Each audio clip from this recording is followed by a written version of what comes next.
Hi hello నేను మీ Pavan. Welcome to Aadya media. ఈరోజు రాకేష్ మాస్టర్ గారు గురించి మనం తెలుసుకోవడానికి మన సీనియర్ జర్నలిస్ట్ ఇమ్మంది రామారావు గారు ఉన్నారు. నమస్కారం సార్ రామారావు గారు. నమస్తే సార్. మొన్న పేర్ని నాని గారు ఏమన్నారంటే పవన్ కళ్యాణ్ గారికి నిజంగానే ప్రాణహాని వైసీపీ నుంచి ఉంటే మీరు ఎందుకు పోలీస్ కంప్లైంట్ ఇవ్వలేదు అని ఒక క్వశ్చన్ వేశారు.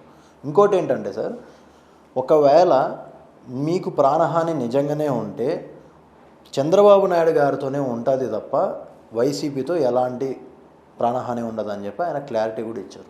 దాని గురించి మీ స్పందన ఏంటి సార్? వాళ్ళ ఉద్దేశం తెలుగు తక్కువతనం అండి. ఓకే, వాళ్ళ ఆలోచన అంతా ఏదో ఒక చాణక్యుడు లెవెల్లో ఆలోచించి మంచి ఆటంబం పేల్చామనే ఉద్దేశంతో ఊరుకుంటారు. కానీ ఏ పనికి బాలిన వాడైనా సరే వాడికి ప్రాణహాని ఎప్పుడు ఉంటుంది? వాడు పనికొచ్చే రోజు వస్తే ప్రాణహాని ఉంటుంది. ఇక నలుగురు కాబోయే సీఎం అంటే ప్రాణహాని ఉండదు. నలుగురు కాబోయే సీఎం ఈయనే అంటే ఖచ్చితంగా డెఫినెట్గా ఎవరి వల్ల ప్రాణహాని ఉంటుంది. ఎవరి వల్ల ఒకరి అంటే ప్రత్యర్థుల వల్ల ప్రాణహాని ఉంటుంది. ప్రత్యర్థులు ఎవరు? వైసీపీ పార్టీ వాళ్ళ వల్లే ప్రాణహాని ఉంటుంది. బహుశా మీరే ప్రాణహాని తలపెట్టవచ్చేమో పేరు నాన్నగారే. అందువల్ల ఎవరైనా సరే ప్రత్యర్థుల వల్ల ప్రాణహాని అవుతుంది. కానీ ఆ పార్టీలో ఉన్నవాళ్ళు మిత్రపక్షంలోంచి మాత్రం ప్రాణహాని రాదు. మీరు అన్నంత మాత్రంలో ప్రాణహాని ఎందుకు ఉంటుంది? ఏది ఖచ్చితంగా ప్రాణహాని ఉండదు. అది ఒకటి. రెండు, ఆయన ఎందుకు పోలీసు కంప్లైంట్ ఇచ్చారంటే, రే ఆఫ్టర్ ఆల్ మీ పార్టీలో నీచమైన పనులు చేస్తున్న వాళ్ళు మరి ఎవరంటే ఆయన గోరట్ల మాధవ.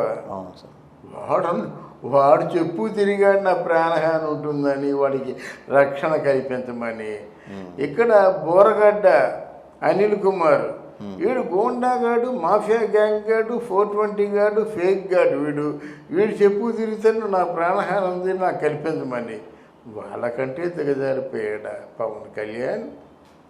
అంటే మీ తాలూకు స్థాయి ఏమిటో అర్థమవుతుంది. అంటే అటు ప్రాణహాని ఉందని అప్పుడు ఎప్పుడో చెప్పచ్చంటే అప్పుడెప్పుడో చెప్పాల్సిన అవసరం ఏముంది? ఈ పట్ల జనాలకి అటెన్షన్ పెరిగినట్టయితే అమ్మ అనుకుంటారన్నమాట. ఇప్పుడు క్లాసులో ఉన్నటువంటి వాడికి అందరికంటే తక్కువ ఫెయిల్ అయిపోయి మార్కులు వచ్చాయనుకోండి, వాడిని ఎవడు పట్టించుకుంటాడండి? ఆయన ఎవరన్నా హలో కంగ్రాచులేషన్స్ అంటారా? క్లాసులో ఎవరికైతే పరీక్షల్లో నెంబర్ 1 ర్యాంక్ వచ్చి కలెక్టర్ అవ్వబోతున్నాడు అనుకోండి, అక్కడి నుంచి వాళ్ళ అమ్మ వాళ్ళ నాన్న వాళ్ళ అటెన్షన్ మారిపోద్ది. నాన్న బయటికి వెళ్ళొద్దు, ఏమి తినవద్దు, ఎవరేమి ఇచ్చినా తినవద్దు, ఇల్లు మామూలుగా వెళ్తే ఆఫీస్కి వెళ్ళు రా అంటారు. కలెక్టర్ అయిన తర్వాత వాడికి ఎలా ఉంటుంది? ప్రతి ఓడికి కూడా సూపర్ చెకింగ్ ఉంటుందన్నమాట.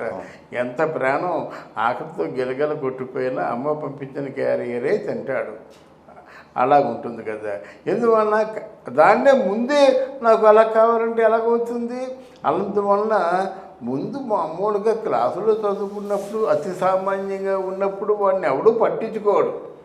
కానీ మన రాష్ట్రానికి పేరు తెస్తున్నాడు, మన దేశానికి పేరు తెస్తున్నాడు అనేసరికి ఇప్పుడు సచిన్ టెండూల్కర్ వస్తే ఎంతమంది ప్రొటెక్షన్ ఉంటుందండి చెప్తున్నాను అనమాట. అలాగా వీళ్ళందరూ సమాజానికి పనికొచ్చేవారు, దేశానికి పనికొచ్చేవారు అనే ఫీలింగ్ ఉంటే డెఫినెట్గా వారికి సెక్యూరిటీ ఉంటుంది. మన సల్మాన్ గారు వచ్చాడు, ఎంత సెక్యూరిటీ? ఇక్కడి నుంచేమో రామచంద్ర వెళ్ళాడు, అక్కడ ఎంత సెక్యూరిటీ? అలాగా సమాజానికి పనికొచ్చేటువంటి గ్లామర్ ఎప్పుడైతే ఉందో వారికి సెక్యూరిటీ ఉంటుంది. అసలు మీ దాంట్లో ఆఫ్టర్ ఆల్ ఎందుకు పనికి మాలినటువంటి రోజా ఇసుకలో నడుస్తున్నప్పుడేమో ఆ చెప్పులో ఆఫీసర్ చేత పట్టుకోమని చెప్పింది కదా. ఏంటయ్యా ఇది తన్ను మారిన ధర్మం కదా. నువ్వు ఇలాగా పవన్ కళ్యాణ్ మాట్లాడడం కరెక్ట్ కాదు కదా. పేరు నాన్నగారు నోటికి వచ్చిందని మాట్లాడడం తప్పు కదా. ఎందుకు ప్రాణహాని ఉండదు? రేపు మీకే ప్రాణహాని ఉండొచ్చు, మీ పార్టీ వారి ద్వారా ప్రాణహాని ఉండొచ్చు. ఉండదని మీరు గ్యారెంటీ ఇవ్వగలరా? రాజకీయాల్లో ఎప్పుడు ఏదైనా జరగవచ్చు, ఎలాగైనా జరగచ్చు. దానికి మనం ముందుగా ఊహించి చెప్పడానికి మనం జ్యోతిష్ శాస్త్ర పండితులం కాదు కదా. ఏదో రాజకీయంలో కొంచెం ఏదో గందరగోళం సృష్టించడానికి ఏదో సరదాగా మామూలుగా మూడు ముక్కలు ఆడుకున్నట్టుగానే, అంటే రాజకీయంలో మనుషులు ప్రాణాలతో చెలగాటాలు ఆడుకోవడం తప్ప దీంట్లో ఏముంటుంది చెప్పండి. ఈయన చంపేయడు, ఆయన ఆయన చావుకి ప్రధాన కారణం విని ఆలోచించకుండా అని చెప్పేసి 4 రోజులు నిద్రపడకుండా చేస్తారు, అంతే కదా. అలాంటి వాడిని నీకు వస్తుంది, అప్పుడు ఆరోగ్యం అంటూ నీకు తెలుస్తుంది. అంతేగాని అదేం కాదు. డెఫినెట్గా పవన్ కళ్యాణ్కి గుండె ధైర్యం ఉంది. అలాగే పవన్ కళ్యాణ్కి ప్రాణహాని ఉన్నటువంటి పరిస్థితి వస్తే కొన్ని వందల మంది ప్రాణాలు పోతాయి. అంతమంది ప్రాణాలు ఇచ్చి కాపాడుకునే పవన్ కళ్యాణ్ తాలూకు బంధువులు ఉన్నారు. ఆ విషయాన్ని గుర్తుంచుకో సార్. మొన్న ద్వారపూడి చంద్రశేఖర్ రెడ్డి గారు పవన్ చంద్రబాబులను ఇద్దరిని తరిమేస్తే కానీ కులాల రాజకీయాలు మారవు అని చెప్పి వ్యాఖ్యలు చేశారు. దీనిపైన మీ స్పందన ఏంటి సార్? అది ఇప్పుడు పవన్ కళ్యాణ్ని చంద్రబాబు నాయుడిని తరిమేస్తా అంటారు. ఎక్కడ తరిమేస్తారు? అంటే మన దేశ బహిష్కరణ చేస్తారా, లేకపోతే అంటే మనిషి కనిపించకుండా చేస్తారా, ఎలా? అప్పుడు పవన్ కళ్యాణ్ చంద్రబాబు పోతే మీ పార్టీ నుంచి 4 వస్తారు, 2 చంద్రబాబు నాయుడులు, 2 పవన్ కళ్యాణ్లు. వాళ్ళని తెరవేస్తే మీ పార్టీలోంచి 80 వస్తారు.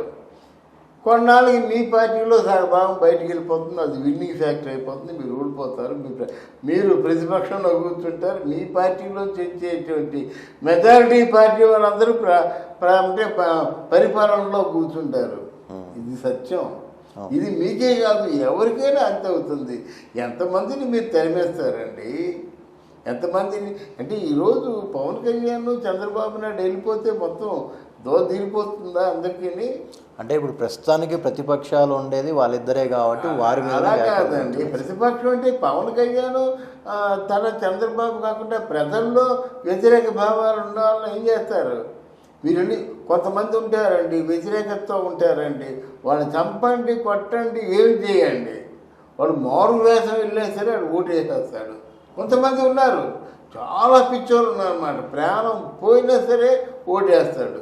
మా తాత రిక్షా ఎక్కి ఉంటే ఎక్కడాడు, నేను బాబు రిక్షా ఎక్కి నడితే మీ రిక్షా ఎక్కితే మీకే ఓటు వేయగల, నాకు వద్దు, నేను ఎక్కను, నా నచ్చినోళ్ళకి ఓటు వేస్తాను అంటాడన్నమాట.